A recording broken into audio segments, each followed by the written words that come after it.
Hi hello ನಮಸ್ಕಾರ ಸ್ನೇಹಿತರೆ. ಇಲ್ಲಿ ದೃಷ್ಟಿ ಏನು ಅನ್ನೋ ಸತ್ಯ ದತ್ತನಿಗೆ ಗೊತ್ತಾಗ್ತದೆ, ಹಾಗೆ ಶರು ಏನು ಅನ್ನೋ ಸತ್ಯ ಕೂಡ ದತ್ತನಿಗೆ ಗೊತ್ತಾಗ್ತದೆ. ಹಾಗಿದ್ರೆ ಏನಾಯ್ತು ಅಂತದ್ದು ತಿಳ್ಕೊಬೇಕಾ? ಹಾಗಿದ್ರೆ ಈ ಒಂದು ವಿಡಿಯೋವನ್ನ ಪೂರ್ತಿಯಾಗಿ ನೋಡಿ. ಇಲ್ಲಿ ಹಬ್ಬಕ್ಕನ ಎಂಟ್ರಿ ಆಗುತ್ತೆ. ಹಬ್ಬಕ್ಕ ಬಂದಿದ್ದೆ ಸುಮ್ಮನೆ ಬರುವುದಿಲ್ಲ. ಶರು ಬರ್ಡೇಗೆ ಒಂದು ಬಿಗ್ ಸರ್ಪ್ರೈಸ್ ಅನ್ನೇ ತಗೊಂಡ್ ಬರ್ತಾರೆ.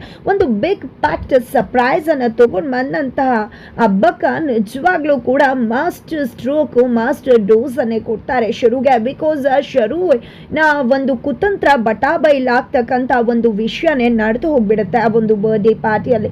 ಬಿಕಾಸ್ ಅಲ್ಲಿಗೆ ಎಂಟ್ರಿ ಕೊಟ್ಟಿದ್ದು ಬೇರೆ ಯಾರು ಅಲ್ಲ, ಇಂಪನಾಗೆ ಶರು ನಿಜ ಮುಖ ಏನು ಅನ್ನೋದು ಗೊತ್ತದ.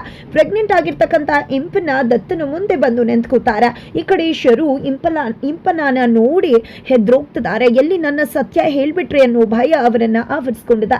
ಇದರ ನಡುವೆ ದತ್ತಾಬಾಯಿ ಇವಳನ್ನ ಯಾರು ಇಲ್ಲಿ ಕರ್ಕೊಂಡು ಬಂದಿದ್ದು, ಇವಳು ಯಾಕೆ ಇಲ್ಲಿ ಬರ್ಬೇಕಾಗಿತ್ತು ಅಂತ ಹೇಳಿ ರೊಚ್ಚಿಗೆ ಹೇಳ್ತಿದ್ದಾರೆ. ಆದ್ರೆ ಇಲ್ಲಿ ಇಂಪನ ನಾನು ಇವತ್ತು ಬರಲೇಬೇಕಾಗಿದೆ. ನಿಜವಾಗ್ಲೂ ಹೇಳಬೇಕು ಅಂದ್ರೆ ನಿಮ್ಮ ಬದುಕಲ್ಲಿ ನಾನು ಕೋಲಾಹಲ ಹೆಬ್ಬಿಸ್ದೆ, ಆದ್ರೆ ಅದಕ್ಕೆ ಕಾರಣ ನಿಜವಾಗ್ಲೂ ದೃಷ್ಟಿ ಅಲ್ಲ. ನಾನು ಮದುವೆ ಮನೆಯಿಂದ ಓಡೋಗೋದಕ್ಕೆ ಕಾರಣವಾದಂತಹ ಸತ್ಯನೇ ಬೇರೆ. ನಾನು ನಿಜವಾಗ್ಲೂ ಕೂಡ ತಿಲಕ್ನ ಪ್ರೀತಿ ಮಾಡ್ತಿದ್ದೆ. ನಾನು ಪ್ರೆಗ್ನೆಂಟ್ ಆಗಿದ್ದೆ. ಅದೇ ಕಾರಣಕ್ಕೋಸ್ಕರನೇ ದೃಷ್ಟಿ ನನ್ನನ್ನು ಮದುವೆ ಮನೆಯಿಂದ ಕಳಿಸ್ಕೊಟ್ಟಿದ್ದು. ನಿಜವಾಗ್ಲೂ ನಿಮ್ಮ ಬದುಕನ್ನು ಅವಳು ಬಂಗಾರ ಮಾಡಿದ್ಲು. ಜೊತೆಗೆ ನನಗೆ ತೊಂದರೆ ಆಗಬಾರ್ದು ಅನ್ನೋ ಕಾರಣಕ್ಕೆ ಏನೇ ಬಂದರೂ ಎಲ್ಲವನ್ನ ಕೂಡ ತಾನು ಬ್ಲೇಮ್ ಹೊತ್ಕೊಂಡ್ಲು. ಆದರೆ ಇಷ್ಟೆಲ್ಲ ನೋಡಿಕೊಂಡು ನನ್ನಿಂದ ಸುಮ್ಮನಿರೋಕ್ಕಾಗಲಿಲ್ಲ. ಅದಕ್ಕೆ ಇವತ್ತು ಸತ್ಯ ಹೇಳೋಕೆ ಅಂತ ಬಂದಿದ್ದೀನಿ. ನಿಮಗೆ ಮೋಸ ಮಾಡಿದ್ದು ನಾನೇ ಹೊರತು ದೃಷ್ಟಿ ಅಲ್ಲ ಅನ್ನೋ ವಿಷಯವನ್ನು ಹೇಳ್ಬಿಡ್ತಾಳೆ ಇಂಪನ. ಈ ವಿಷಯ ಕೇಳಿದ ನಿಜವಾಗ್ಲೂ ದತ್ತ ಕುಸ್ತು ಹೋಗ್ಬಿಡ್ತಾರೆ.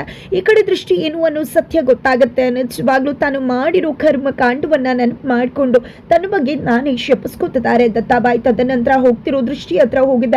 ನಿನ್ನ ಹತ್ರ ಮನಸ್ಸು ತುಂಬಿ ಕ್ಷಮೆ ಕೇಳಬೇಕು, ಎಷ್ಟು ಬಾರಿ ಕೇಳಿದ್ರು ಕೂಡ ಕಡಿಮೆ ಆಗೋದಿಲ್ಲ ಅಂತ ಅನ್ನಿಸ್ತದೆ ದೃಷ್ಟಿ, ದಯವಿಟ್ಟು ನನ್ನನ್ನು ಕ್ಷಮಿಸ್ಬಿಡು ಅಂತ ಕೇಳ್ಕೊತಿದ್ದಾರೆ. ಇದರ ನಡುವೆ ದೃಷ್ಟಿ ಒಂದು ಮಾತನ್ನ ಹೇಳಿದು ಇನ್ನೂ ಕೂಡ ದತ್ತನ ಕೊರೀತಾ ಇದೆ.